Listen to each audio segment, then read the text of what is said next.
Ayan, good morning, good afternoon, good evening, welcome back sa ating channel, Nights at Chop. So kung ano yung nakikita nyo sa harapan, ay parang yun na nga yun, no? Ito yung Pulse Vivipary ng non-carnivorous plant, no? Itong specific plant na to ay isang aquatic plant na nabili ko na medyo matagal na. At kaya ako to binili dahil sabi nung ano ay maganda daw po yung flower, no? Kaya hindi naman ako nagkamali. Ay hindi naman siya nagkamali. At talaga napakaganda ng flower. So ayan siya. So ito yung aking mga gapi dito na nabubuhay sa non-aerated, no? Wala akong aerator dito or filter, no? Ang tanging nagsusupport sa kanya itong mga aquatic plant. So yung mga gapi dyan, tuxedo gapi ay galing kay Sir Raylon. Sir Raylon nabawasan na, maraming humingi. Pati yung kapitbahay namin ng mga bata. So nakapag-share tayo ng little happiness. Ayan, libre lang yan. But kahit dun sa mga ibang gustong maambunan ng isda. Gapi, tuxedo gapi. So anyway, pag-usapan din natin yung medyo wala nakaligtas talaga doon sa mga epekto ng El Nino sa panahon ngayon.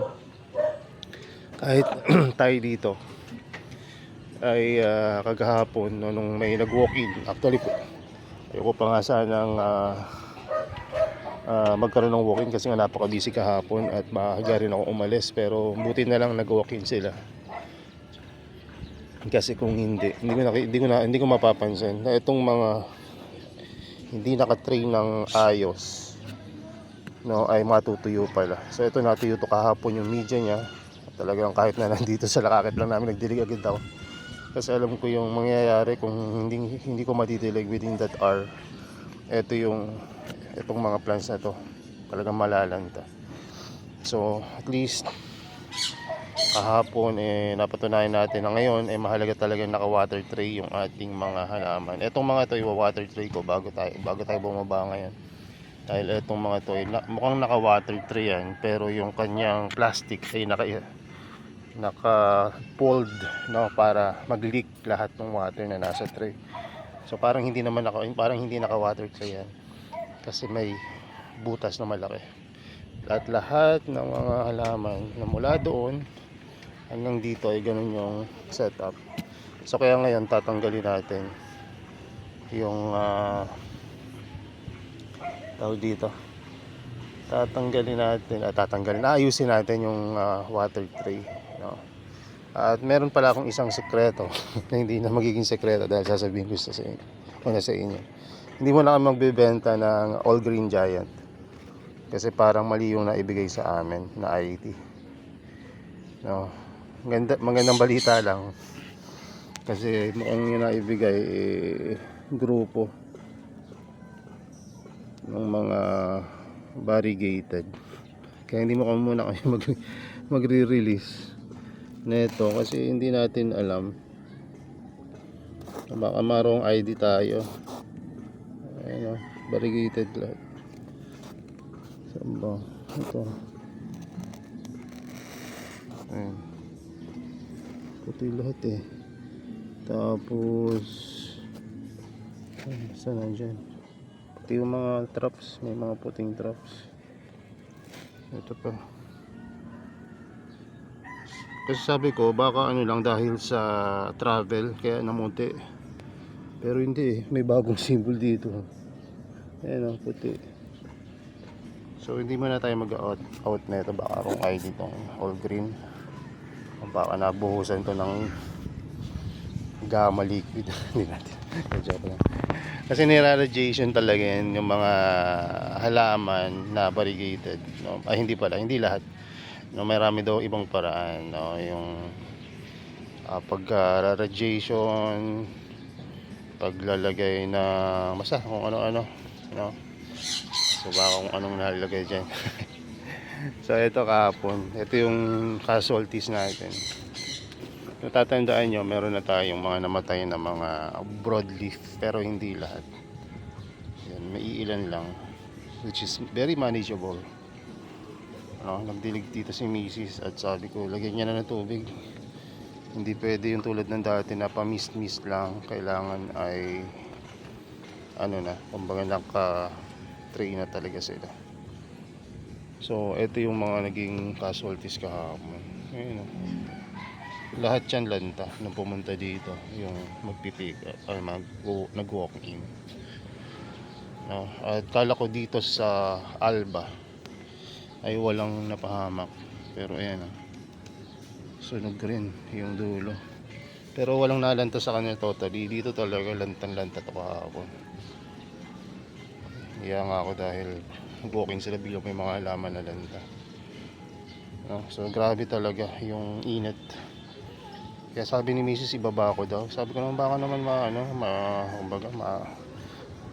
ma-stress lalo kasi syempre ang daming mga dried leaves tapos ilalagay natin sa shaded.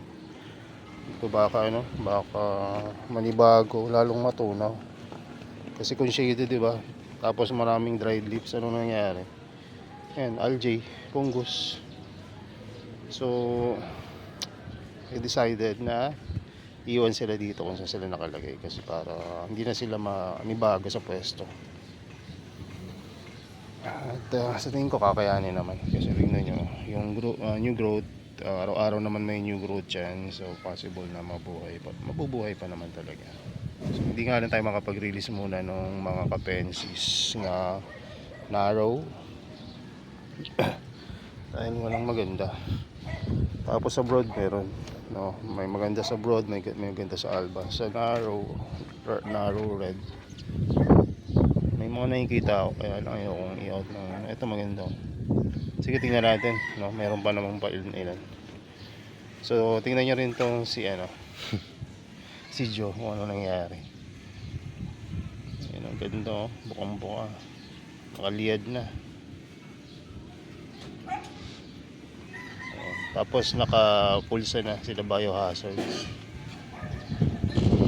May paparating pala tayo ng mga ultra rare, hindi ganun kung madaling alagaan yan, pero hindi ganun kamura.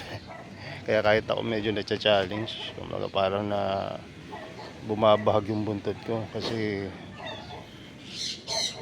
bagay, nakapag-alaga na rin naman ako ng mga mahal dati nung mahal pa yung carnivorous plant ay mga BFT na hindi pa ganito kasi dati isang mga plants na ba ito Chinese dumplings yan in-out yan dati mga 4-5 ganyan, maabot pa na 7-5 kapag medyo good size, so tingnan natin kung paano natin maalagaan. Tapos meron pala akong isang tinanggal na false BB pa rin dito at pinat ko na kasi natuyo na ito, galing siya dito. Ayan, nag-itim na sa tinanggal natin. So hindi ko alam kung tama yung ginawa ko kasi tingnan nyo, kahit na itim siya parang meron pa ring nutrients na dumadaloy sa kanya kasi hindi siya dried na crispy dry, kumbaga meron pa siyang lamig. Tingnan natin, second trial natin yan ng pag-aalis ng false bibifari.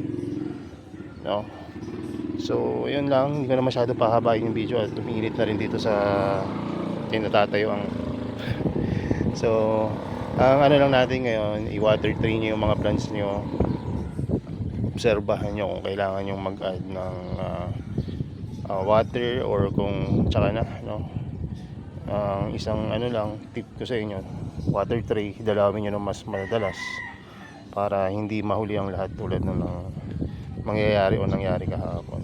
Kasi kung nakita ko ng mas maaga yan, hindi siguro ng ganun karami yung naging casualties.